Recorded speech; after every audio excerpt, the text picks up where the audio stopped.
YouTube, it's time for an unbox. Here it goes, right here. We'll see what this is. You probably already know. I know. I know. We all know. But we'll pretend we don't know. So if you're brand new, this is Brian Phillips RC. We unbox them, we build them, we set them up. We take you from the chair to the air, telling the full truth, nothing but the truth, so help us God. And I have a cold, so sorry about my voice. Oh yeah, look at that. It's the Timber 1.2. I don't even know if that's the right box. So this is a product sample. This is not the same box you're gonna get. It's an early release. And so yes, the product samples were sent back out in old boxes, okay? So your box is gonna look a little bit different. This is the Night Timber. And the Night Timber 1.2 is gonna be almost exactly the same size as the Timber 1.2. The only difference is we're gonna have a bunch of lights. So let's not concentrate too much on the box because the box is literally just holding it. It's the wrong box. Just the box, yeah. So without further ado, we're gonna unpackage this thing and show you exactly what it's got to offer. And we're hoping, based on when we're doing this video, that we'll be able to fly it today when the sun goes down. But that thing is whipping like crazy out there. Look at that. It is. All right, so here we go. Pay no attention to the box. Like I said, this is not even the current box. Or it might be the current box, but it's the wrong plane. And we had to do that with our last helicopter we did, which turned out to be really good. I've been flying it all week and it's been awesome. Even in that wind, I've been flying it in that. Yep. All right, so we'll cut this thing open. I don't remember it being an especially difficult build because we have done the original Night Timber. This is a re-release, so it's gonna have some new additional features, some improvements, namely top load battery tray. Oh. Yeah, which is, Nice. should have never been not top load, but it wasn't, so here goes nothing. All right, so I got wing number one. We'll just show you as we take them out. Gigantic control surfaces here. Leading edge slats can go underneath these things. They have to get peeled off, and you have to glue those on if you choose to do it. Humongous now digital Metal Gear servos, or I don't know about digital. I said digital, but I meant Metal Gear. So we'll come back to that. Those are embedded hinges right there. Boom, boom, boom, and boom, boom, boom. So even though it looks like a pinch hinge, it's actually not a pinch hinge. We have a prop right here that's taped in a bag, so I'll get that one out. Let's talk about the prop size. This is a 13.4, okay? So I have that thing ready to go. You also notice they've got this weird connector on the wing. That's because there's a bunch of lights and stuff in there too. So it's not just the aileron that we're used to having plugged in on the wing and the flap. It's actually a combination of both. All right, I think my box might have been minorly damaged just because it was old. Old? Yeah. All right, so, which actually reminds me, back in the day, one of the very few planes we've ever had damaged from Horizon was the Timber 1.5. We had a broken, something on the nose or something. Nose was broken. It was some minor thing, but it was still annoying. Because I think it shot through the end. Well, this one is more protected because it's got this wood thing on it that holds it in position. And all right, there we go. Okay, so the Night Timber Evolution. Okay, so the only difference in color here is that I believe this is orange now, and that used to be green, if I recall right. But of course, it's not gonna really matter because it's gonna be a night flight plane. And AR631 Plus, so you've got AS3X Plus now equipped, which is really nice.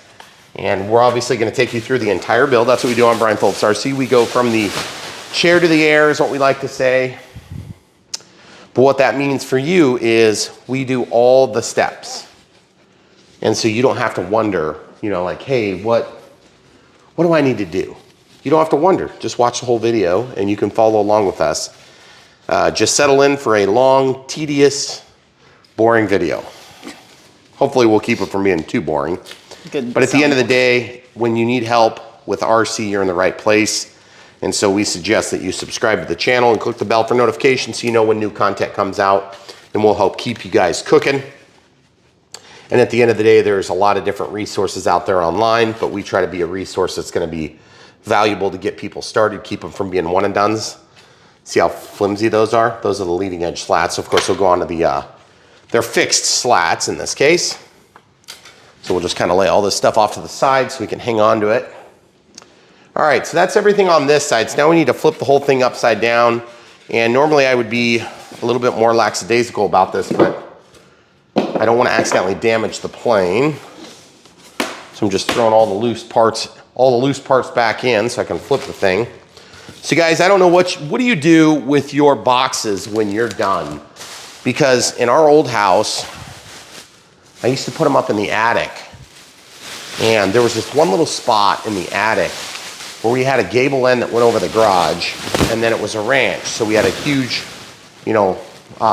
one big attic, and then there was a gable end that went over the garage and a cable end that went over the bedrooms.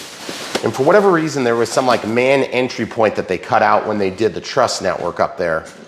And so I just took these things and just like threw them in there, knowing full well that I would never get them out. And I never did get them out. So there's like 20 or 30 or 50 boxes in there. I mean, there's a lot of boxes. So I figured it was just like insulation because it's all foam. It's foam. So there's still good air blowing around in there. But nowadays we do things a little different, so. We're back to putting them in our attic. Yeah, for now we are. For now. Only because we're doing construction other places. Yep. All right, so the other wing.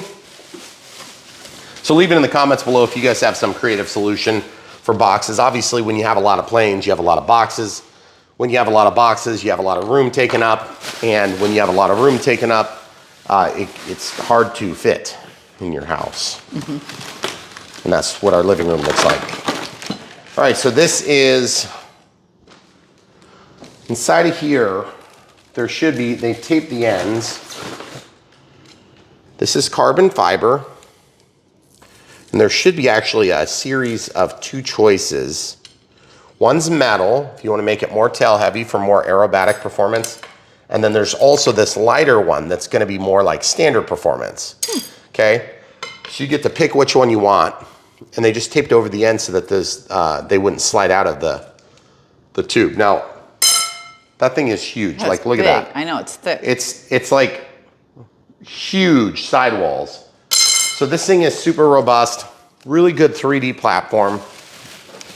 The Timber X to me has always been like one of the more crazy airplanes that I've had. It doesn't mean we haven't had other 3D planes. In fact, just looking back over here, the yellow and white tail, I think of the erratics. I think of, what is that one anyway? The yellow one.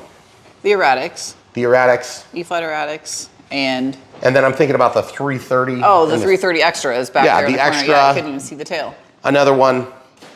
In terms of 3D flight performance, these are the tail feathers, okay? So now keep in mind, these tail feathers have little JST connectors that come out, and this is how you're gonna plug them into the fuse, okay? But it's actually otherwise exactly the same to build this as a regular Timber X. So I guess my suggestion is, unless you're just really hardcore 3D performance type of person, bag of goodies, we'll come back to that obviously when we need them, then my suggestion is get the night timber if you can, because it's like the exact same plane. So then you just get the additional benefit of the lights, okay? These are gonna not come out very good. I'm guessing your box will probably fit a little better, but ours, it's kind of pinching them on the way out. So yours might not have that problem because it'll have the proper factory case. Feel that squish my tire. That's really squishy. Yeah, it's real soft. Nice. Improved springs, improved this stuff. I don't know how much they're improved, but they're supposed to be improved, whatever that means. When we hear about timber landing gear improved, I usually like to wait to see it till I really talk a lot about it. But we do get notes that are released when they send us new release planes, because we don't know about them a lot of times. We want to make sure we're aware of what the plane has to offer. But we kind of have a rule of thumb here on Brian Phillips RC, and that is we try to share our experience. And if it's not noteworthy enough that we notice it, we don't really spend a lot of time talking about it. And that's just for two reasons. One, we don't want to be regurgitating all the same details that you can look up on the website. You can follow the link in the video description below. You can see how much these things cost there. You don't need to ask us because we don't know what it's going to cost in your area, or if you're watching this video in a couple of years, there might be a price change, might go up, might go down, might be on sale, might be more expensive.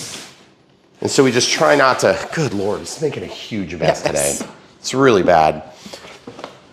But at the end of the day, the exact specs are really easy to read on the website. And so my suggestion is, if you have specific questions, then just read the website. But if you're looking for the overall experience, how things build, oh boy, don't lose that thing. That thing just fell out probably from the bag. That is one of the clips that hold the linkages on. I'm glad I noticed that. I was just wiping what I thought was a foam piece off of there. Again, product sample, that's what you get with product sample stuff, okay? So what we're gonna do is we're gonna bust out this bag here real quick. Got some Velcro here, hook and loop. Got some counterweights, it looks like. Not sure what they're for. Got an empty bag, probably had something like this in it. A couple of wing screws. Don't know what this is. Tape to hold the tails down. This holds the wing together. A couple of screws there. And then this stuff is for the motor and mounting the landing gear, it looks like. So at the end of the day, we want you guys to just see the entire experience, and you can size up a plane based on what our experience was like. And then you can make a decision if you want to buy something. If you do want to buy something, make sure you buy it from the links in the video description below. That'll help pad our accounts a little bit because we make small commissions when you buy from the links. That'll help us get covered for a time. Okay, so let's look at these pieces here. We have two wings, and I know they go together. They plug into these things right here, okay? Should be a relatively easy build, but the thing about it is I have to decide, there's something we have to plug in here, and that's where all the stuff plugs in to light the airplane. Okay, so it looks like that's already plugged in. And then up here is kind of the money shot that we're all looking for. Front load, nice, for the battery, top load rather. And that's the light controller. So we have to plug all of our light stuff in there. And then we have the adapter that steals the power from the IC3 connector. And yes, this does have a data line that passes through, but we're not stealing the data line back to the ESC, so it doesn't really matter yet. Maybe in the future it will. Okay, and then we have a couple of straps here to hold the battery in, and then carbon fiber tubes. They go down the length of the body to make it nice and stiff. Now I can tell you this from experience, this plane is very stiff, it's very strong. It's gonna go together pretty easy, but we're gonna pause and get reset. All right, so normally you'd have a bag that would have a nice printed manual for you. Ours had to be printed ourselves because of the early release status. So in your case, just grab your manual. It's one of the things that's very nice about Horizon planes and aircraft is that you can use their equipment, use their manuals. So the battery is 4S, 2200, they're suggesting. And so that's nice. Looks like we have a 70 amp smart light ESC. Okay, so that's interesting. We'll see if that Avian does what we need it to do. Which usually, oh, there's your servos too. Okay, so, all right, good. All right, so what we're gonna do is we're gonna go through the build, and the build is gonna be outlined in the manual, which we almost never look at, but I remember it's a little bit weird on this model, if I recall. Okay, so we have to find two M2.5 by 10s, okay? All right, so we're just gonna get all this stuff out and find the parts. Obviously, this all goes to the motor. We've got a bind plug. I don't know why they keep sending bind plugs. I'm hoping we don't need the bind plug because that means we can just hit the bind button. But it's always tough when they put it up here and you can't get to it. Well, the catch is, I believe, the light controller is wide into the bind plug. So that was one thing I noticed. And then this is gonna lock the prop on. That's gonna work with the prop as well. So we've got this laid over here. We'll just put the prop with it. This is the way I do it every time when we build a plane. Got some landing gear components almost certainly right here, but I'm not sure how they work yet. And then it looks like we've got 5 of these. These are black anodized screws. It looks like one of them is Phillips. That's a different size, possibly. Nope, they are the same, I think. Okay, so we'll lay those aside, but they're gonna be easy to miss. Oh, yeah, those are what mount to the motor. Those go to the motor. And then I think this one mounts the spinner, and it's a Phillips. Yeah, okay, so we can lay that here. So we don't have to wonder about that. Then we got a bag of some Phillips screws here. These are super small. Then we've got just two singular ones. These ones got that weird sort of plasticky bite to them. Don't know which one goes where. Man, that's tough. Oh, look. There's the weird ones. Those are the weird ones. So look, here's the weird ones. This is more than likely what we're dealing with. So I found a bag. Look at that. So this has got to be what the springs mount to, okay? So I have these weird, what is that made of? Looks like gold. Brass. It's weird. Interesting. Okay, so, but I don't know. I'm still not convinced that that's it. 10 millimeters. That seems too short to be 10 millimeters. Not sure what those are for. And then these, those are not all the same either, which is just very challenging to figure out which ones are which. Now, partly this could be the sample thing too. I don't know exactly which one we're looking at. So, okay, so we're gonna just put this thing down and we're gonna figure it out because I'm struggling to figure it out. And I think the easiest way to do this is probably just start throwing screws in because I can't figure it out. All right, so they're talking about putting the landing gear on first. That's one way to do it, and that's probably what we're gonna do first. Okay, so camera crew is gonna come back over to the other side. This thing needs to go on this. See that rocks? Okay, now the plane's wanting to fall off my plane stand. Okay, so we're gonna do this first. This goes right there, and there's two screws on each side, okay? Then this will eventually mount to that, okay? So we know that, that's easy to figure out. So we'll use process of elimination, the good old process of elimination. These screws are Phillips. Why? I don't know. Good question for Verizon. And then these are short. And you know, I'm just nervous that those ones might actually be the ones that we're gonna need 4 of. Except these are longer. I guess it depends on if these fit through or not. Let's look. Yeah, they fit through. So this is probably what we're dealing with, okay? So I'm hoping that yours all match color, okay? So these are Phillips. I'm gonna just grab whatever Phillips screwdriver lines up with them. And I'm gonna tip it, that little mechanism right there. You wanna get the flat part lined up. And this is what we talk about on our channel all the time, is that even when there's obnoxious, kind of frustrating steps like this, we show all of it on Brian Phillips RC because part of designing an airplane is whether or not having a frustrating build was gonna be part of it or not. And I'm about to figure out that this is not gonna work because it's not letting me rotate. I think I'm bound up on the edge of this thing. Goodness gracious. And one thing about these models that's really strange is they just slip, and there's mold release on them still. And so they like to slip. But I think on this, I should be able to just run those down and then eventually it'll let me tip inside. But you see what's happening and we're catching on this. So it's not gonna let me do that. I have to undo this screw.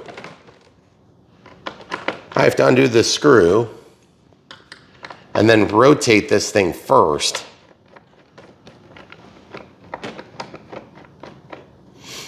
Okay, so we're gonna pull this thing out. You see this? I gotta rotate it like that.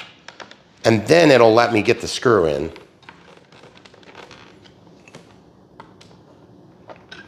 So guys, if you're brand new to the channel and you've never seen us build a plane before, this is what we do. We always film the entire process because a lot of times we understand what it's like to be kind of on the fence with an item that you see online. You see somebody playing with it and you think, oh man, that's either too hard or they make it look easy because they're an expert or whatever, and I'm no expert.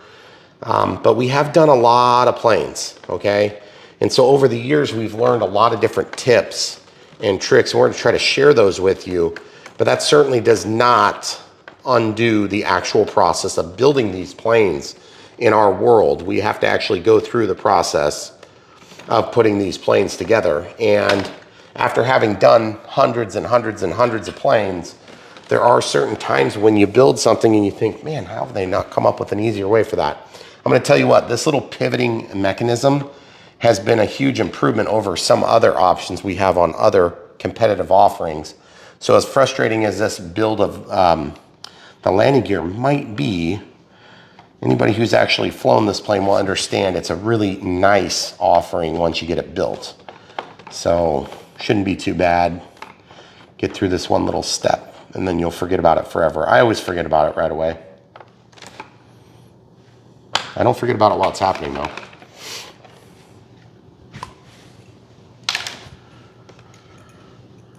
All right, so this is the fourth of 4 screws.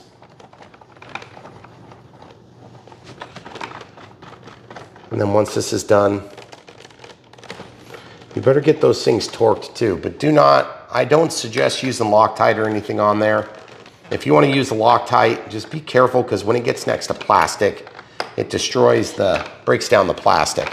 Now this is metal on metal, but there's plastic wrapped between it and there's plastic around it. And if you get that solvent from those materials on there, you'll cause all sorts of grief for yourself and there's a good chance you'll make it break. Okay, so now these are also Phillips screws and they have this weird collar thing that looks like it's gold maybe. It's not gold, but it looks like it could be. Okay, I need you to move. Okay, so we're gonna go up to a bigger screwdriver because that was frustrating. I'm gonna go with this because this is actually a bigger screw. And once we get this started, you'll notice that the system just overlaps now. It used to be different. Make sure that that falls down in there. You see how that happened?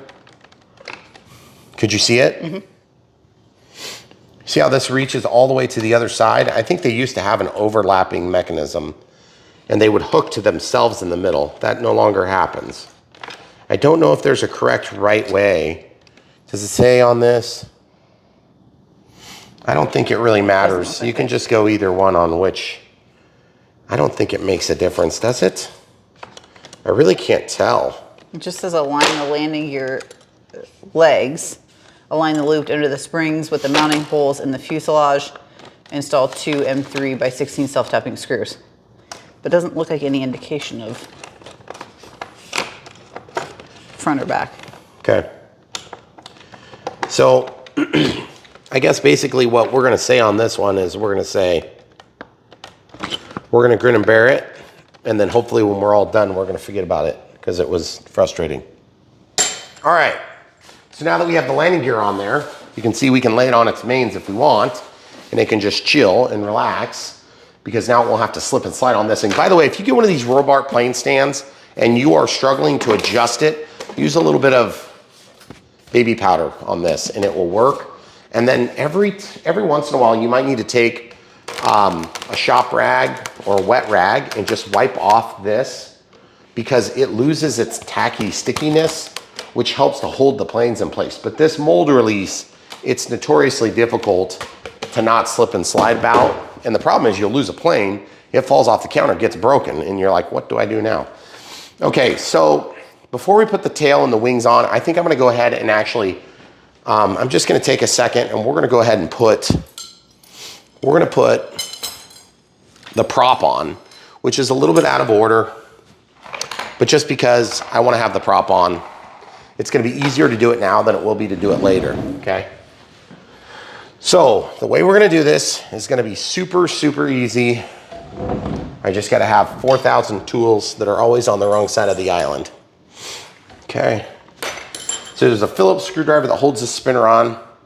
The spinner mounts onto a motor mount prop adapter. And then the prop adapter has 4 screws, and then there's this random bind plug that was in that package. Okay. All right, so the way this works, this thing gets mounted directly to the bell housing of the motor. which is right here. Okay, so it's made of aluminum. And I have to put this on. This is 2mm hex drives. Yep, 2mm, like that. This is the way all the screw hardware should be. And what we're gonna do is we're gonna just throw this on here. We built so many planes, and most of the manufacturers have started to adapt into these hex drive style screws, and we have really appreciated that over the years. It's made a big improvement in the experience of building.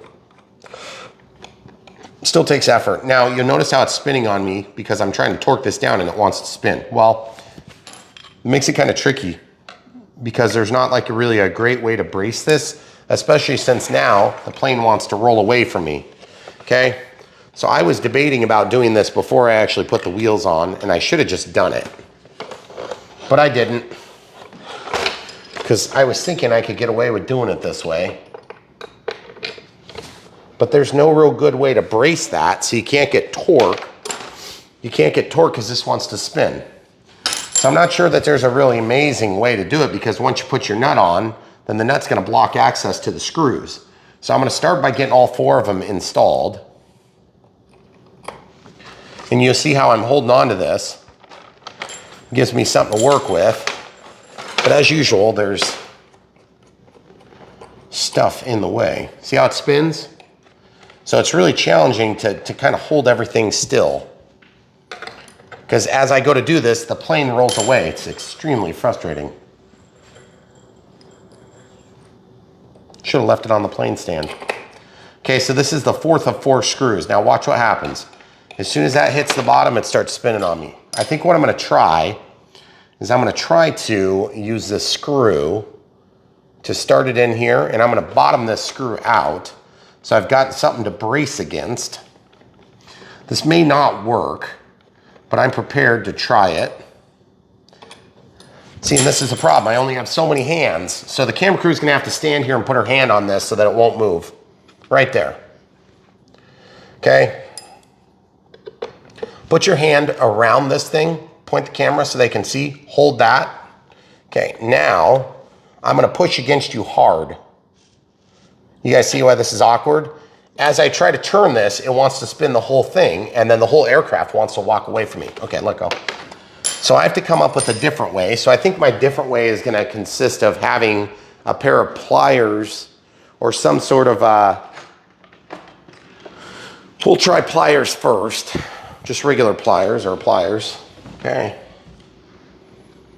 And this is gonna hopefully, you just can't mar this up. So if you get onto this hard, you'll screw it up, okay? So you gotta hang on to it carefully so that you can torque this, but you see it wants to spin then. Because this cowl is in the way, you can't do anything to arrest that torsion effect. And I'm just trying to think of a better way to do this, because there's not quite enough exposed here to hang on to. And you definitely don't wanna bite this spot, because that's where your prop shaft is gonna go, or the collar of the actual prop is gonna go. So I guess if you have to hang on to something hard, this is where you're gonna wanna hang on to it. So I'm gonna try to bite down here where it's gonna be less critical. And then I can pass through my pair of pliers. So I actually kind of get lined up first, then I'll just grab where I can grab.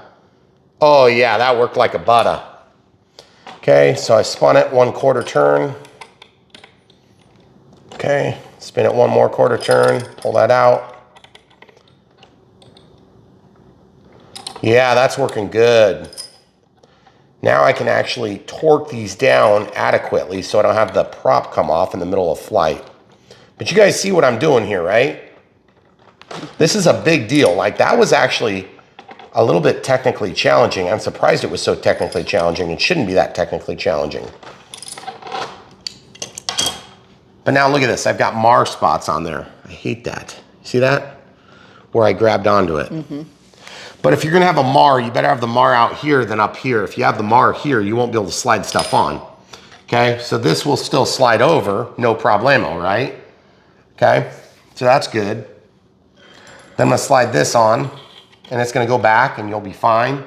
And then I'm gonna put this on, and for that, we're gonna use a pair of, well, not a pair. I guess I could probably use the pliers that I already have out, but I'm gonna do it different. I'm gonna have to use the pliers and a channel lock, okay? So the channel lock like this. All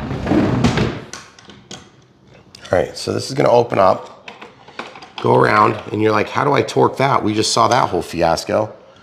Well, now I can come in here and carefully grab this, and they should be allowed to torque, okay? So I gotta just kind of be careful. There's enough pitch on this prop that I don't have clearance to do both at the same time. And I'm trying to be careful because out at the end here, you don't want to mar this because that's where your actual spinner is going to be seated into, okay?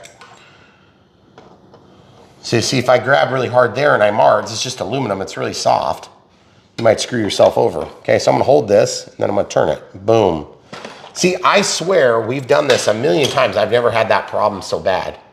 Maybe I did when we did it before because I built 2 timber axes and I think 1 night timber. I think so. X. We might have done 4. I feel like we did 1 more for some weird reason. We've done at least 3 unless I don't remember ever having that problem. Did you build one for us, one? I don't know. I know we've done a bunch of timbers over the years. So guys, if you're not a big fan of the timbers, I'm not sure why. They're awesome planes. Yes, there's a lot of them. And there have been times when I would say, hey, it'd be kind of cool if we had, you know, maybe something new and exciting. But I'm gonna tell you what, this is a great plane. So, okay, so we're just gonna slide this spinner on, get it so that it seats back. You guys can see what I'm talking about now. You don't want to have mar on that prop shaft there because then you won't be able to get that thing on. That's crazy though. Like, how did they expect us to hold that thing? If they had flat spots, you could use crescent wrench or sizable wrench. Okay, adjustable wrench. That looks pretty good now. I can live with that. All right, so I knew that was going to be a thing. So I'm glad I got that done. And the next step we got to do is probably tail feathers before we do the main wings. Okay. Oh, I'm just not sure which one I want to do though, because there's not really any guesswork on that. But then do I want to use metal or carbon fiber? And what was metal is more tail It's heavy? going to give you more tail heavy, more 3D, aggressive 3D. So why don't we go aggressive 3D this time? I think last time we did more this. Okay. So we'll keep this for another build or whatever. Slide this through. The right side. Oh wait, do you need both? Maybe you need both now. Or is it just, no, that's a screw hole. Never mind. It's either or, just like before. Okay. And then this clip will have to be done too at some point during this process. So just be kind of aware. Okay, so this is gonna slide through here. Now this one, it's not intimately, or it's not immediately clear which direction this is supposed to go. But I'm gonna just go with whatever direction it was. Boy, that is awkward. Slide that all the way in. I'm gonna use forceps for this step. If you guys don't have a pair of forceps, I gotta implore you, get some forceps. They are awesome to have. And if you have a choice between bent tip and straight tip, I find myself almost always using bent. I don't know if that's a preference thing or if it's just like you can get it at tight spots. Just works out usually that way. Are you looking what direction the wire goes? I was just gonna see if it said. Why don't you flatten that? Because it's just stapled.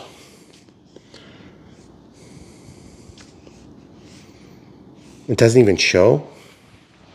Connect the internal LED 2-pin connector. Note that the positive and negative polarity marks on the stabilizer socket. Where? Oh, plus is on the back over here. Minus and plus. Do you see that? It says No. plus and it says minus. It says plus, it says minus. Okay. And no, I did not see it at all. And it was wrong.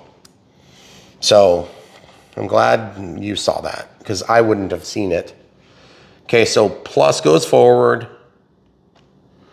And then once you get that plugged in, you should be good to go. And yes, that's just as hokey as it's gonna be. And then there's a screw that's gonna go in from right here and push down through, which is kind of weird because I don't feel like it's doing anything, this screw. Well, let's go ahead and put the other one on. So you guys can see this maybe a little better. Come around. See right here, it says plus, and then it says minus. Maybe before I put this in, you'll be able to see Let it. me get the camera all the way up there so I can see it.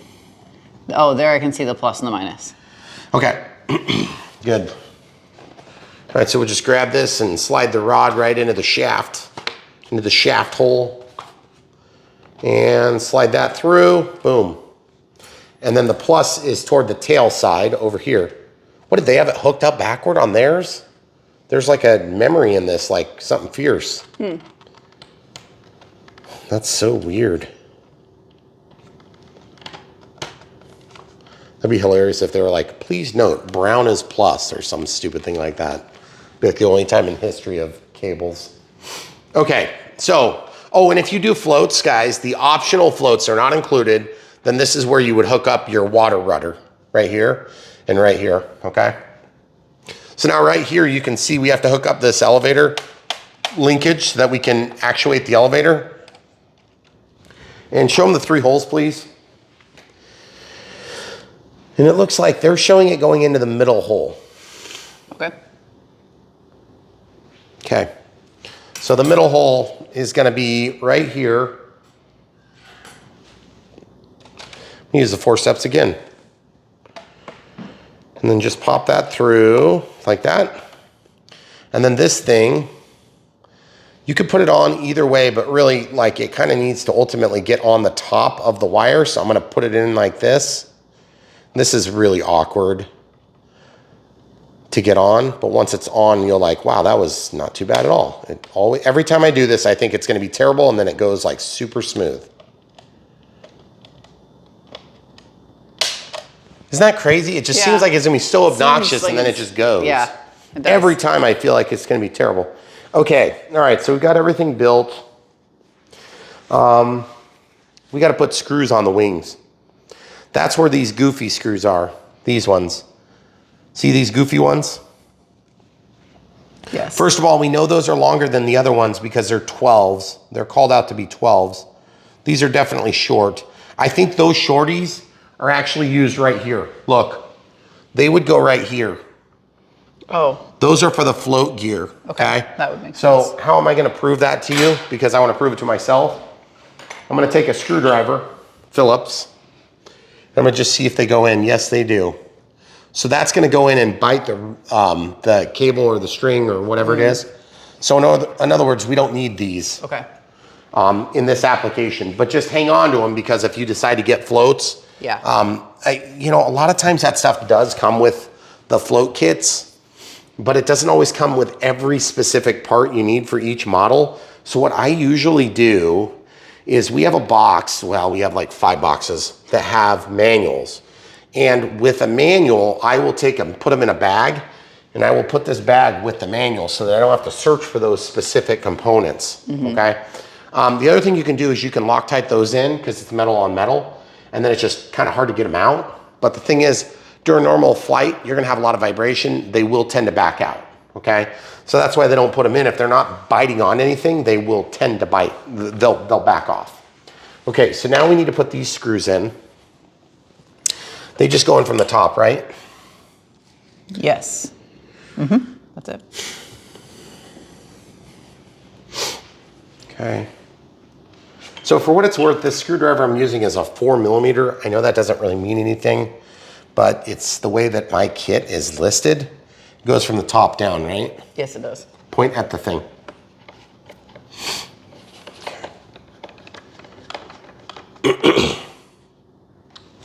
So guys, sorry about the frogs in my throat.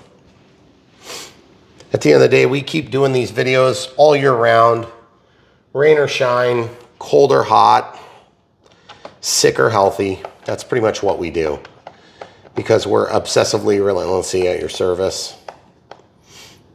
Hopefully Warren Buffett doesn't come after us. That's Mid-American's tagline. We don't believe it. Yeah. That's why we have a giant solar system and backup battery system. But it's all right. It's all between friends. They've always been great to work with. Yeah. Okay, so looks like the wings are going to plug into that one. I'm just thinking about the wires and stuff, make sure there's nothing else I have to do weird. Those are the plastic ones. I love how they like super clearly mark that. That's why videos like this exist. I'm just trying to decide, do I want to do the leading edge slats? You usually do. I know, but some people will not do leading edge slats because the 3D performance might be a little bit more pure without, but I always install them. So let's just install them again. Okay. All right, so installing leading edge slats is something that's a lot easier to do before you build the plane, in my personal experience. Well, actually, I don't know that it's gonna be easier one way or the other, but I'm just gonna do it this way because we can. Now, they call out medium CA for this, okay? I'm just trying to decide, is it easier to put the two wing halves together first? I don't know. I think we're just gonna do it, okay? So you see this? Look, you peel these things up, and yes, hang on to them because they will come in handy if you decide to take these off, because you can, after all, take them off if you're really careful. I've never taken them off myself, but evidently it's a thing you can do. And if you're the type of person that like puts planes back in boxes, which I don't understand why you would do that. I want to fly them. Oh, maybe because you have 400 of them and you only have room for like 50. Yes. That would be one reason to put them back in boxes, I guess. Maybe I should do that. Okay, this says L. This says R. Which one am I on? You are on L. Yep. Okay, so this is gonna slide in there, there, there, and there. So I would be more excited to dry fit it if I didn't already know how this goes. I'm torn. What do you think, China glue or you think CA? Well, I was assuming you were gonna use China glue. China? China's never let me down before. Right, never, ever. Okay, we'll do China. What would be easier? You're not gonna take them off though. I was gonna say it would be easier to take off. China glue would be better for taking it off. It just popped up when I was getting this. Okay, so we have two competitive offerings. China glue from China, and then foam glue, foam to foam. This would be ordered with Horizon, so we'll use this. Actually, you know what? We're gonna use the competitive offering just because it's more tacky. And we'll come back. Foam to foam is very good. There's nothing wrong with it. We don't want you to think we have some issue with foam to foam. It's just that this stuff is more tacky right off, so it's gonna work better for this application. And it's very marginal. So you could use foam to foam, or you could use CA if you wanna just follow the directions like a normal person. I'm not a normal person, but you build 100 or 200 or 300 planes, and then you do pick up a thing or two. So I'm just putting this on the little edge there. You see, as I work my way down, just to make it easy, and then the application's even, okay? And then what I wanna do is I wanna take this. Goodness gracious, it's driving me crazy, all these things sliding away from me today.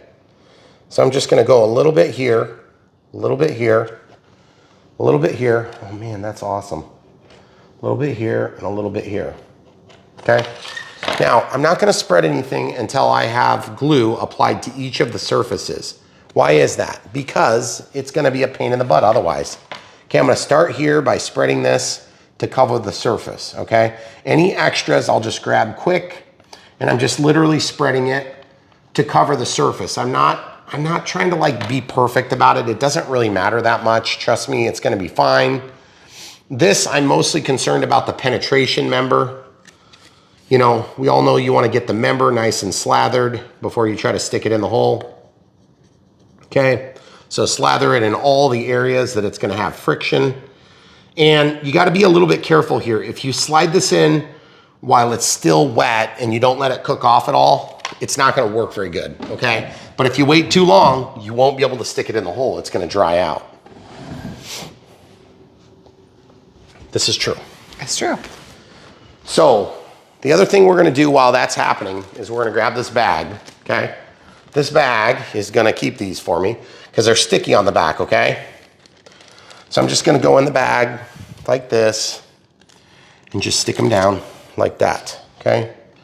So I'm just gonna do this real quick. There's nothing really difficult about it. It's just more a matter of just kind of, you have to do it. Why am I doing this? I'm just doing it to preserve the possibility of coming back and doing that again. Okay, so I'm gonna put this here so it'll annoy me in like 3 seconds flat. And this thing I don't need just quite yet, but we need to get this one ready. We're probably to the point where this is half set up, ready to rock and roll, okay? And so what I'm gonna do is I'm just gonna line this up. I'm gonna put this here. I'm gonna try to slide it in. Yeah, we can't go a whole lot longer. See, the problem is if you try to slide it together too early, these will literally like just poop back out, okay? And you see how it's wanting to kind of push back out a little bit? Only a little bit, okay? But I think we're gonna be good. So we're gonna let that be. That was pretty good timing. I felt like our timing, if we would have waited a whole lot longer, it would have been too much friction. It would have wanted to like warp the hole as you stuck it in there, okay? So now down here on this one, we're gonna do the exact same process. And because timing is everything, I wanna go ahead and peel these before I put glue on the other side, okay? So we're gonna do the exact same process. So because this is literally the exact same process, we'll pause. All right, so we got both of the wings glued and we were just kind of picking up, and I realized we got these 2 metal weight things, and I thought maybe that's a shipping thing. And then I thought, no, they wouldn't just put something heavy like that in there. It's cost too much to ship. And then I started looking, page 10, it talks about what these are. Look, for those of you that really want to push the 3D envelope, you can bring that CG back even further with these weights back here. And then they provide this piece of tape to hold them in, okay? So if you decide to do that, you're supposed to glue them in and then tape over it. Now, my suggestion is, anybody who wants to fly 3D, the most aggressive 3D, you're gonna have the more tail heavy the plane is gonna be, okay? I put that rod in that's made of metal, and that's gonna make a big change in where the CG sits. Now, this talks about it on page 10. So if you look at the forward location or the aft location, okay? So this is what they give you for the range. So my suggestion is for the average regular pilot, if you wanna do a little bit more 3D than average, use the metal rod. If you want to do a really aggressive 3D, then throw this in. We're probably not going to do that, okay? There are some pilots that really like to have a tail heavy feel when it comes to 3D planes. For me, I just want the plane to do better than average sport 3D flying, okay? You might not be in that boat, okay? And if you're in that boat that really likes to add weight there, go for it. But we're gonna show you where it CGs out with the battery as prescribed in the manual. 4S, 2200 to 3200 is what they recommend, okay? So because this model is, it's the Night Timber X Evo or Evolution, there might be more features than we realized originally, okay? All right, so we're gonna put this rod in here and get this assembly done. So, like I said, off camera, we got the other wings leading edge slat installed. And that's kind of like a personal preference thing. For me, I don't want to go nuts 3D, but for those of you that really want to get crazy 3D, you can put in those weights, okay? So push that together so it's sort of tight. Okay, you don't have to worry about gluing it or anything. And then just drop this in. And then that's going to hold the wing kind of in one cohesive piece, okay? Now, this is a good time to double check that you have seated all these things flat right there. And if you use China glue like I did, that's where they can kind of like work their way out a little bit, okay? If you use CA, you're not gonna have that problem, okay? So now when you put these wings on, there's multiple plugs that have to be landed, okay? So it's a little bit tricky, and so I just wanna warn you about it. First of all, this extra cable that you see that goes to the electronic speed control, it's yellow. It's on its own cable. That's a programming cable for the Avian ESC, so we don't need to worry about that. Also, you can tell that there is a bind button right there that you would have to press. If you want to bind the plane now, you can actually bind it before you put this wing on. There's nothing stopping you from binding this plane at this stage and then putting this wing on, okay? Other than the fact that you just want to like follow along the whole build. But I just want to remind you about this plane. There's two halves of the wing. And so I feel like this would be one of those planes where I could get away with putting a mark so that I can reach through with a screwdriver, because some planes it lines up and other planes it doesn't. We're gonna go ahead and line it up, okay? So I'm gonna show you what I'm gonna do. Take the singular marker, come over here. You can see where that is, and it's right here. So you can see if I just put one little dot like this, and no, you wouldn't have to mark it like that, but it's just gonna make it really easy for me to tell where I need to press down in there with the screwdriver so as to hit the bind plug, okay? All right, so now the next step is gonna be to land these cables. These cables are super easy to plug and unplug, but because it's a night timber, we've got these two extra cables, okay? So those are the lights. These are pretty straightforward. They do go on the correct sides, okay? There's one, and then there's two. And don't worry, they won't come undone because they're trapped in there. It is rather difficult to do this with the plane wanting to walk all over the place. Do you want me to hold the tail wheel? So now that it's done, I'm gonna go ahead and pull this controller forward, okay? And this, or that's not the controller, dang it. Which one am I looking for? It comes off of the bind plug. So I'm just looking for the bind plug now. The bind plug has a little extension. Oh, just do this, duh. Okay, so I'm gonna leave this right here. It will probably stay put. I remember this problem on the old one. I have to cut that stupid warning off. Guys, be careful, don't cut yourself. Props are dangerous, they will cut you. We'll talk about throttle cut here in a little bit to mitigate safety concerns. But I hate this thing, it's always in the way. So that's gone now. I just need to get this thing up so that it doesn't get yanked by the power lead while we're loading our battery, okay? So this is the little controller for the LEDs. And you can see there's a lot of plugs on it, and it's not labeled, it's not silk screened. So you have to have the manual to tell you where to land it. So I'm gonna put it right here. And I'm just gonna look, I remember seeing this. Yeah, the wings go, that's internal, and then the wings go there. Okay. That's not the most clear thing I've ever seen in my life. How do I know which one I'm looking at? I mean, Connect the internal LED 2-pin connector from the wings to the LED regulator as shown. The LED connector can be installed in any port on the regulator. Align the wing with the fuselage and secure in position with the nylon bolts. so they're just saying any of these plugs? That's what the yeah, written but then look at directions this. say. This goes out the second set of pins, right? But that's not where this is plugged in. So I don't know if it matters. I don't know. We'll find out. We're gonna find out soon enough. So I guess we'll just plug those in. But the polarity is pretty clear because you can see from this one. The positive is in the middle, the negative is on the bottom. And when I say the bottom, this is the top. Those header pins come in, make a 90, and they go into the board. So this is the bottom, this is the top. The top has where the signal would go if it was a receiver. It's not a receiver though.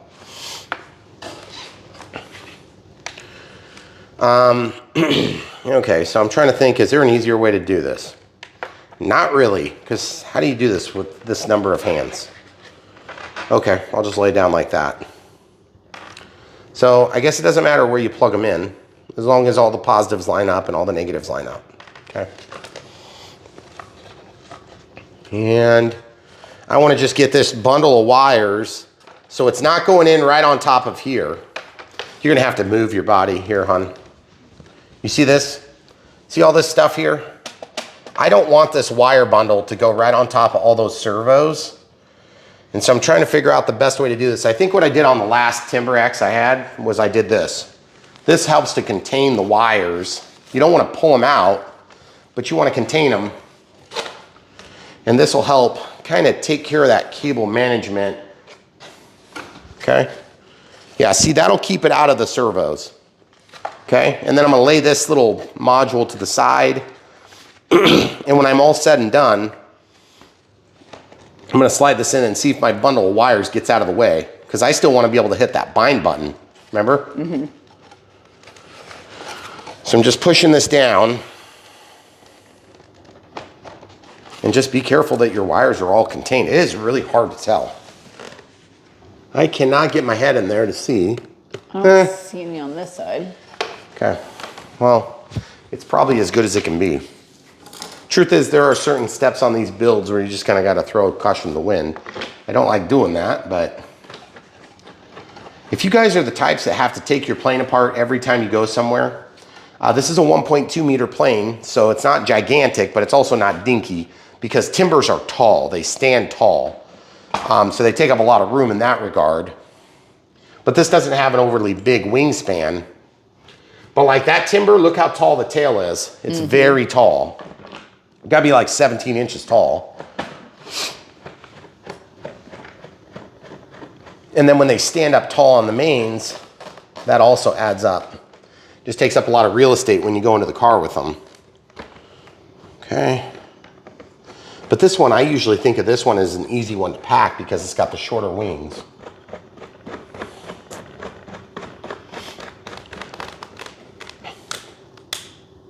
Okay, so that's in there very good. That's in there very good. Phillips screwdriver worked really nice. Didn't have any problems there. All right, so now we're just gonna throw the canopy on just to see if everything sort of lines up the way we expect. Grab by the prop, slowly let it down. Now, one other thing too, you see how this motor's mounted? There's protection so that you don't have to worry about hitting your wires up against the end of that bearing, pillow block, whatever you want to call it, where the prop shaft shoots through. If that wasn't there, then you could actually touch your wires on it. It looks like they improved that, which is pretty sweet. And then this lip is gonna dive under the plastic here. It'd be cool if there was plastic on that too, just to protect it. All right, so now the next thing that we would normally do is we would jump right into radio setup. And that is probably what we're gonna do on this. This is a bind and fly plane, but there's an additional feature on this plane. Historically, we haven't really done things this way, but we're probably gonna do it this way today because I wanna see how it works. Again, we've done it twice now, and that is where we actually pull the bind and fly profile from the plane itself, okay? So in order to do that, we have to have a battery charged. So we're gonna get a battery ready and come right back. 2200 4S 50C is what I'm gonna use. You could use bigger packs if you want. I'm gonna plug these into my charger here, which is an S2200. We really like that. If you need something cheap to get by, the S155 is a great option, but I'm gonna suggest you consider this one instead if you know for sure you're in it for the long haul, because we use it all the time and we have tons of other choices. So just real quick, we'll see we're at 61% here, and then on this one we're at 61. On this one we're at 65. So we're just gonna grab any 4S pack so that we can get it plugged in. Hopefully it'll let us bind. I don't even think this battery's charged, doesn't matter. In fact, didn't we just play with one the other day? Doesn't matter. We're just gonna get the thing bound up, but we're not gonna maiden on this pack, okay? So now, one other thing too is, generally when we get a plane ready to fly, they provide this Velcro, okay? Now this Velcro for us is usually not needed because we don't use the Velcro on the packs. I don't like having to do this to get canopies off, so I always add tape. Some of you probably think it's a little bit pukey looking. I don't disagree, it's a little ugly, but I like it. It's a feature worth having. So I'm just gonna do that. Take the place where I was touching it with my finger, and I'll stick that down onto whatever material substrate I can use. Then I'm gonna flip this around, and I'm just, see, it's not painted here, so we don't have anything to lose. Okay, so if we do a bad job, we can just redo it again. If you lose a piece of tape, no big deal. It's kind of ugly, but it's just gonna give me something to hang on to so that I can pull this off one-handed. Because when you're out, you got your transmitter in your hand, excuse me, it's windy, maybe you're trying to stabilize the aircraft or whatever. This is one of the sample labels from the product sample guys, so I'm gonna just pull that off real quick. But basically a 2200 4S should fit in here nicely. The straps are designed to hold this thing in right here, okay? But a lot of times people put Velcro like this and they stick it down there and then they can apply Velcro to their pack and they can slide it in and get the exact position they want. Because there's 3 strap sets here. 1, 2, 3. I want to talk to the person who's decided they're going to use this set of straps because I would like to understand how that's going to work. How are you going to get back there and do that? I have no idea. So I'm going to be using probably the front 2 straps. And if you do like a 3200, you're going to push it back. This is not one of those trays like on the P51 where you slide it forward and it comes out. You have to just literally lay it in there, okay? So what we do to help, because these things are slick like this, they slide, we use shelf liner, and that's what we use our Velcro for. And it works really nice to help give a little bit of extra resistance to movement, okay? And the resistance to movement doesn't need to be a lot, just needs to be a little bit, because once you get that bite from your strap, it's gonna make a big difference. So I'm gonna just take this little tiny piece of shelf liner and just a little bit more of that glue that we used earlier, the China glue. You could use foam to foam, you could use, I don't know if you could use CA, it'd probably eat this stuff. So I'm just gonna spread this and slather that around, just like that. Just let it tack up a little bit. You see how it's tack, tack, tack, tack, tack, tack, tack, tack, tack. See that? Tack looks like a spider web. Once you get it tacked up, just let it sit, you're done, okay? You won't have to touch it again ever, promise. So now our next move is gonna be put in the battery and check CG. Now, we do care about CG. Even though this plane is capable of flying with a really aft CG, I don't wanna get caught in a circumstance where it's so bad I can't fly it, okay? If you're a beginner and you're not used to flying a tail heavy plane, don't fly a tail heavy plane. Use the carbon fiber spar, don't add the weights, get the center of gravity so it's, you know, it's gonna be better for what you want, I promise. So when I say tail heavy, we'll explain here in a second. I'm gonna lay this battery in, okay? I'm just gonna kind of center it on the straps, if you will. This is like kind of the medium duty straps. They're maybe okay. They're not the best ones we've seen, but they're okay, they're fine. They're not as thick as some of the others, which are usually stronger. I have broke these in half when I pull really, really hard. But I like this style because they don't take up a lot of space. I guess my instinct would be I'd rather probably have the straps that are a little bit heavier duty on a 3D plane, okay? So you see I just pull that and then I press it down. And you see there's tons of extra room, but you see how hard I'm pulling on that and it's not moving, okay? So we got good resistance, and then take this extra tail and you can kind of work them together and they'll stick together to kind of stay out of the way. I just happen to have a little Velcro that nested with, okay? So now at this point, if you want to have this hold still, you can take your negative side and you can hook it up, and that'll help you test your CG. So it'll closely emulate the way your cables are going to lay in here. Remember, the cables have a pretty fair amount of weight to them in terms of the actual material buildup on these planes. The wire is like one of the heaviest things in this airplane. So having your wire in the right spot will make a difference, okay? So real quick, measuring the CG, they're saying that it is 84 to 102 millimeters from the leading edge, right? Mm-hmm. Of the wing, not the slats. Not the slats, okay? So turning this on, oh man, we get new batteries in here, hon. So how much did they say? 84 is the first mark. It died. It died. Look, my poor batteries are dead. We're gonna have to get new batteries, hon. Okay. We'll just use the manual stuff, okay? So we'll just measure it out to here, okay? Okay, so 84. So 84. So we'll zero this. 84. There we go, 84.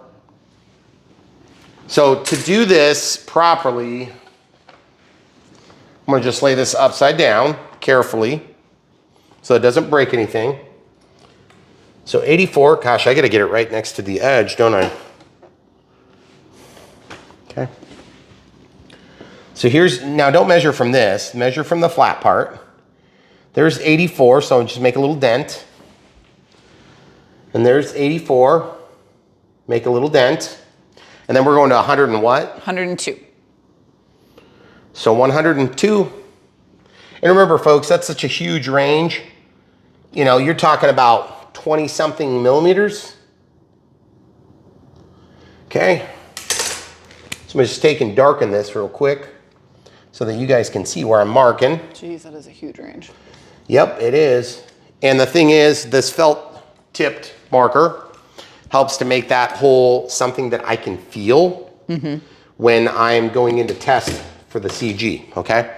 So now I've got the battery installed, I've got the wires where they are, but the surfaces are sort of out of whack right now and cattywampus. So I'm gonna just, for the sake of the test, I'm gonna go ahead and center that. That's kind of rough on the servos, don't do it a lot, but it's gonna at least get us where we need to be so I can test. Okay, so now I can just reach under and I can feel where the back hole is. And I can tell we're nose heavy, which makes sense. And then on the front hole, we're tail heavy, which means that we're in the range. Okay, so probably about halfway through, we're balancing out. Okay, so if you figure on we're halfway through those marks where we are balanced out, that would be a neutral center of gravity, okay?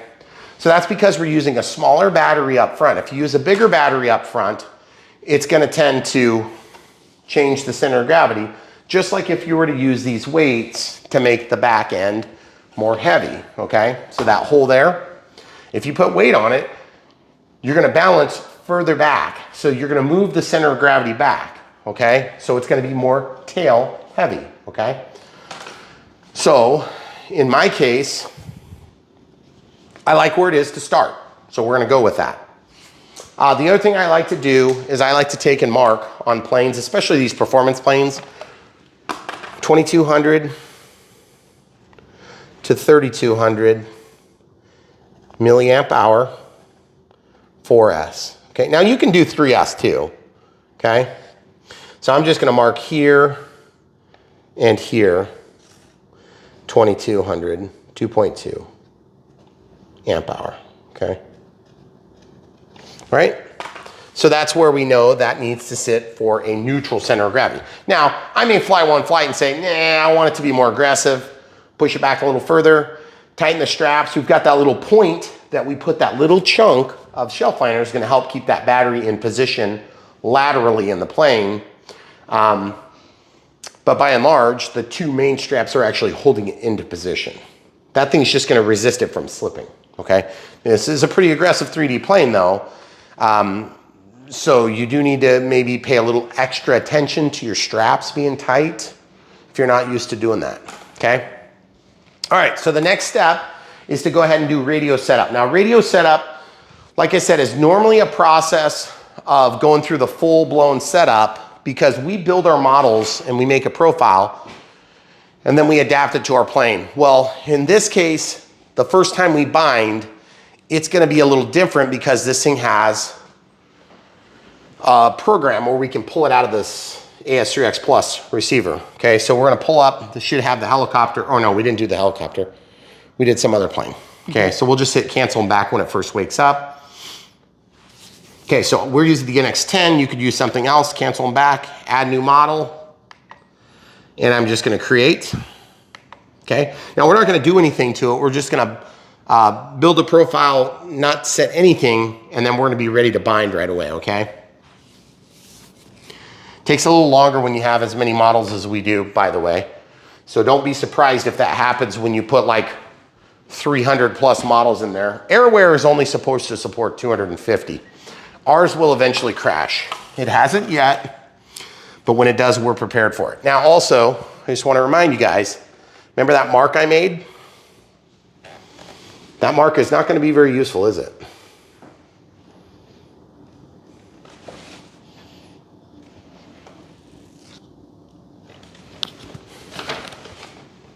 Oh yeah, I mean, I'll be able to get it still. Can you see through the front? I'll be fine. Cause yeah, this is gonna be fine. I just don't wanna hit any cables and hurt them.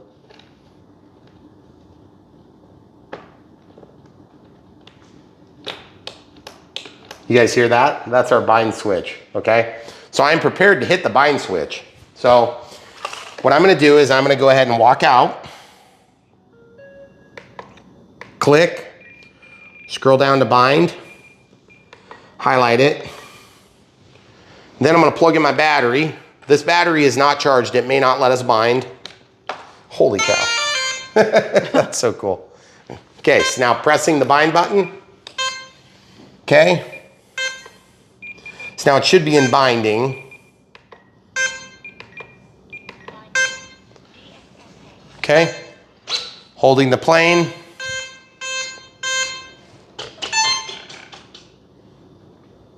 Okay. Auto config's happening.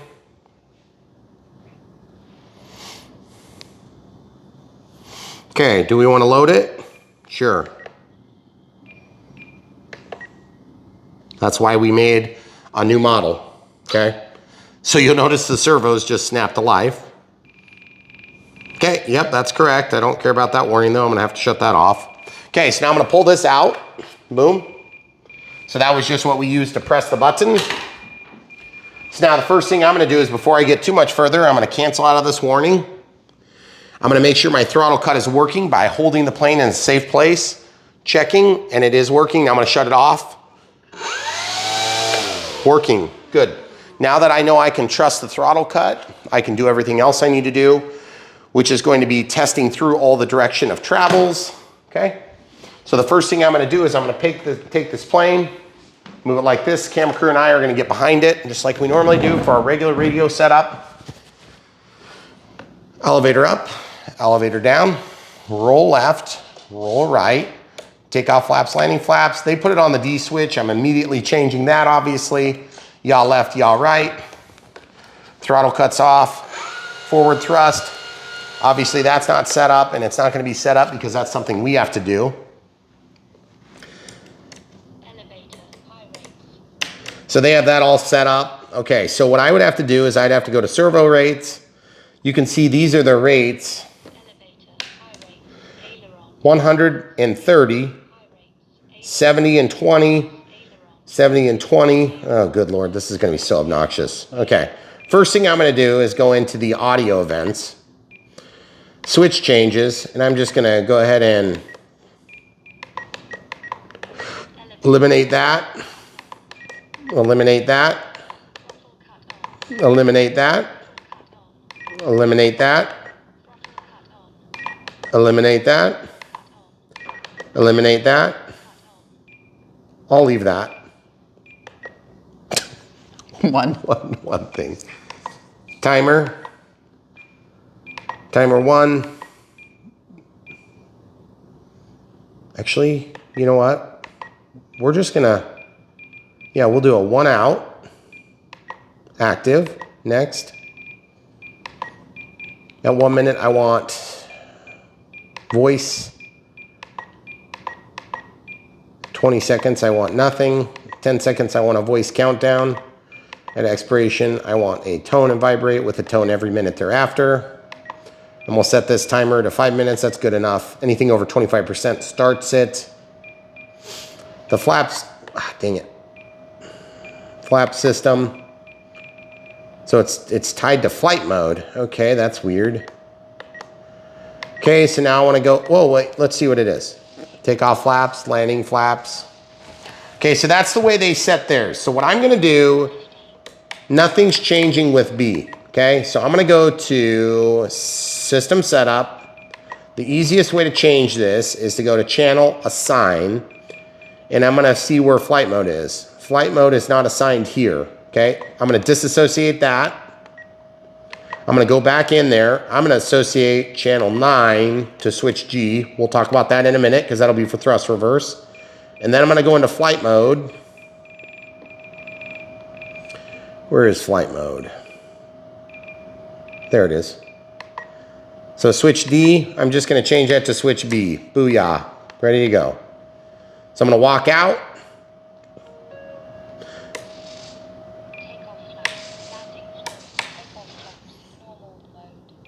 Don't you worry about that. Okay, so then I'm gonna go down to, I'm gonna change my rates and expo so that it's what we're used to, which is gonna be all tied to switch F, which is good. So this happens to already be switch F, okay? So we'll do expo, they have 30%, good Lord, really? And then 20. Okay, yeah, that's not the way we're just gonna do our standard setup, okay? We're just gonna do our standard setup because 5, 10, and 20.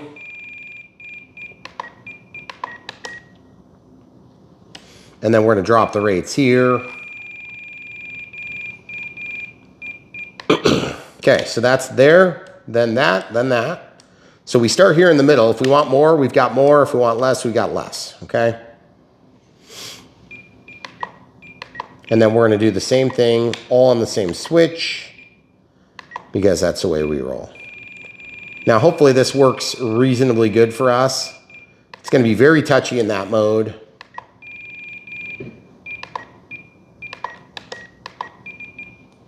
Okay, then this one, we'll put it to 90. Okay, so we have 20, 10, and then 5. And we drop our rates down to 90 on the top, okay? And then switch G, forget you, you're going to switch F. We're gonna set this to 5, then to 10. Now, if you guys have ever watched one of our Unbox build radio setups, we usually do all this stuff. We do all this stuff manually, and it takes a lot longer, but this might be kind of nice. Okay, so we've set up the expo, we've set up the rates. Let's go ahead and look at our flaps. Ooh, audio vents. Let's go to audio vents. Telemetry warnings, smart battery, startup voltage, don't care. Overcharge, definitely don't care. Imbalance, definitely don't care. Smart ESC, 3.42 volts per cell. That's weird. They already have this set, so I guess we'll leave it. Voice and vibrate. How about just voice and vibrate? 10 seconds? Ugh. How about every 15 seconds? It's gonna be super distracting. Okay, then flight modes. We don't have them set up now. Okay, so that means that we also have gear somewhere that probably does something. We gotta do this here, but we'll do that next. Okay, so throttle cut's on, tested. Nothing's happening, nothing's happening. Throttle cut's off. Okay, over 25%. I hear AS3X working. I have no idea if anything is set for safe. I don't believe it is, so we're gonna have to set that up. And we gotta set up flight modes for that too. Oh, let's do thrust reverse. Let's do thrust reverse quick. Thrust reverse is optional, of course. So I'm gonna pull this lid off, disconnect the battery. You have to do this within so many seconds of powering. Throttle cut is on, throttle stick is down. Make sure, because you're right here next to the prop, guys. Plug it in. You don't have to have the lights plugged in, by the way. Okay, so now that we've done that, we're gonna come right back here. We're gonna secure the model, make sure we're safe. Okay, then I'm gonna scroll all the way to the right. Elevator up, left aileron, right aileron. Okay, good. So then we can go brake type, disabled, reverse. Brake force, nothing. You're supposed to put something, but I'm gonna put nothing.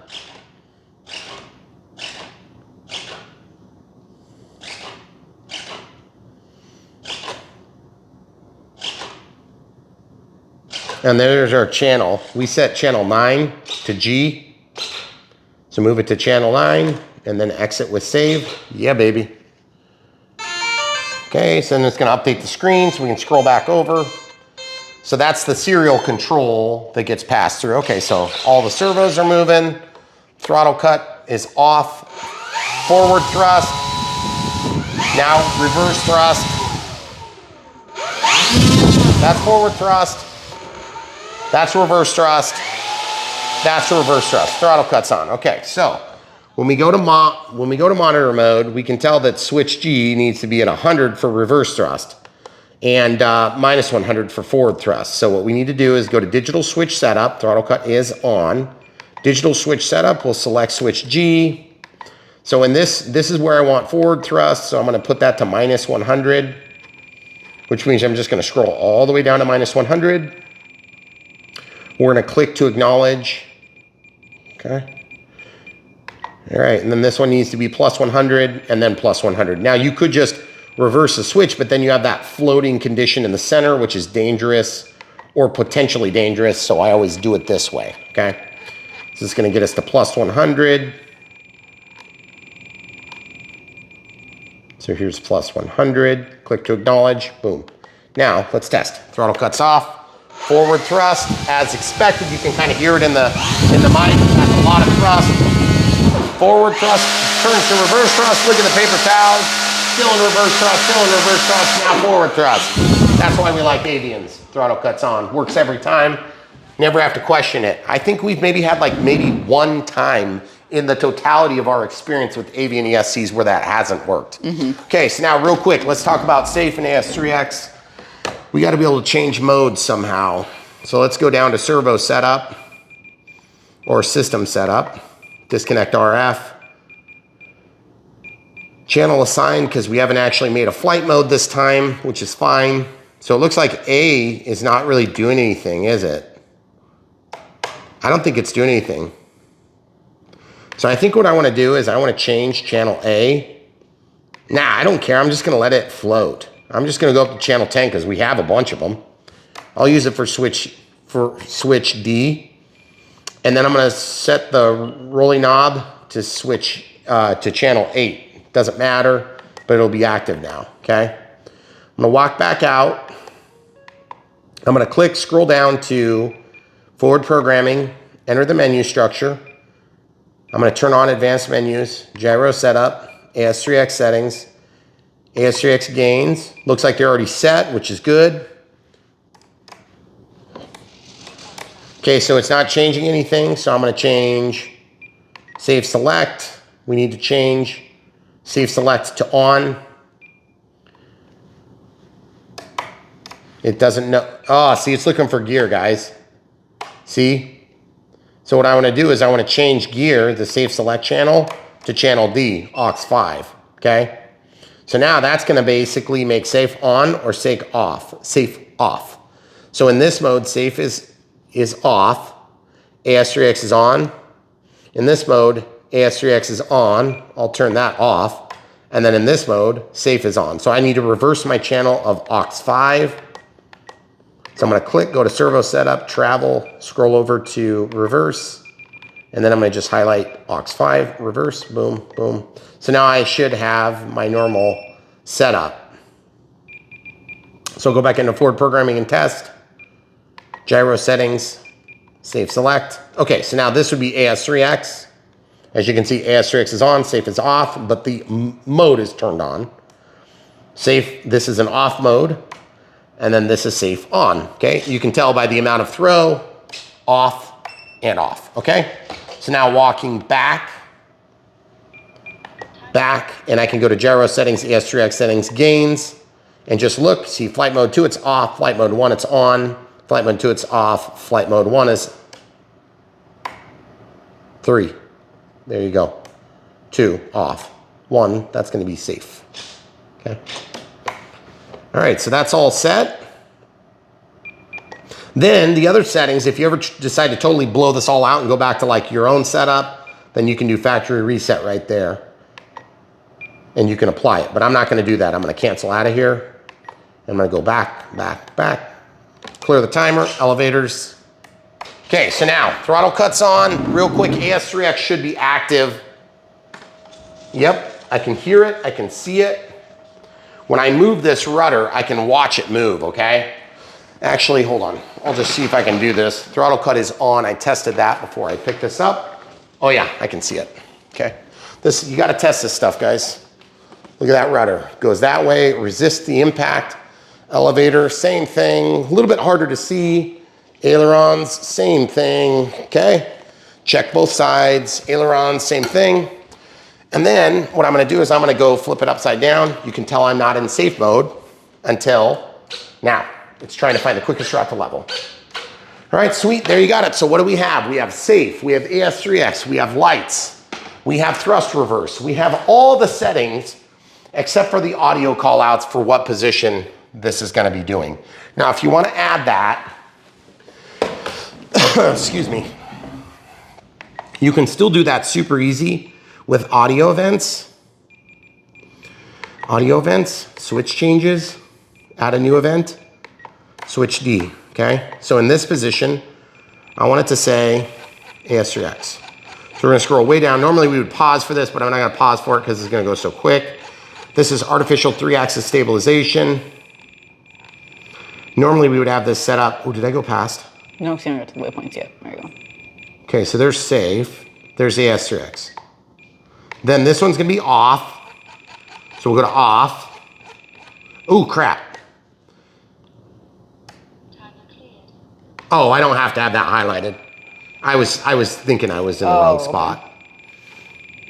Ooh, did I go past? Nope, there it is. Off. And then this one's gonna say safe. Gosh, it's the literal other side of the menu. Don't they figure out people are gonna use safe and AS3X more often? Put that at the top of the list. I do bombs away all the time. And all the other 4,000 things. Okay.